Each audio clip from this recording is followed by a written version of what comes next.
चला तर मुलांनो, आज आपण गणिताऐवजी मराठी पाहूया. कोणीतरी कमेंट केली होती की जोडशब्द वाचता येत नाही. माझी थोडीशी मदत म्हणून मी त्याला जोडशब्द कसं वाचायचं ते सांगते. दोन शब्द, एकाचा अर्धवट उच्चार आणि शेवटच्या शब्दाचा पूर्ण उच्चार असं करून जोडशब्द वाचले जातात. तर पहिला शब्द त्यांनी मला लिस्ट पाठवली, त्याप्रमाणे थोडेसे शब्द घेतलेत. ह्याची प्रॅक्टिस केल्यावर त्याला उरलेलेही शब्द नक्की वाचता येईल. तर पहा, पहिला शब्द कसा वाचायचा, तर तज्ज्ञ म्हणजे ज्याचा अर्धवट उच्चार आणि ज्ञचा पूर्ण उच्चार म्हणजेच तज्ज्ञ असं हा शब्द वाचायचा आहे. स्वयंचालक, स आणि व हा जोडशब्द आहे. सचा अर्धवट उच्चार आणि वचा पूर्ण उच्चार. अशा प्रकारे स्वयंचालक. स्वयंरोजगार, केंद्रित सारी.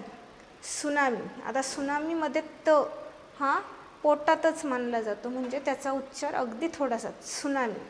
स्वेच्छेने, प्रज्वलित, एक्सप्रेस, एक्सक्यू, अक्सर, शृंगार आणि हा श्रचा उच्चारही शृंगार असाच करतात.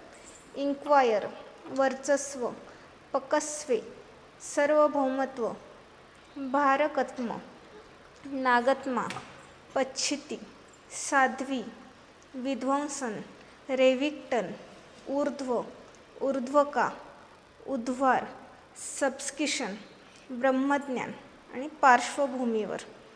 अशा ज्या प्रकारे मी उच्चार केला आहे अशाच प्रकारे जोडशब्दांचा उच्चार केला जातो. तर मला जेवढे लिहिता आले तेवढे मी माझ्या ब्लॅकबोर्डवर लिहिलेले आहेत. माझा मार्कर थोडासा फेंट चालत असल्यामुळे थोडंफार समजून घ्या. अशाच प्रकारे तुम्हाला काही क्वेश्चन असेल तर मला कमेंट बॉक्समध्ये सांगा. मी नक्कीच ते सोडवण्याचा प्रयत्न करेन. Thank you for watching.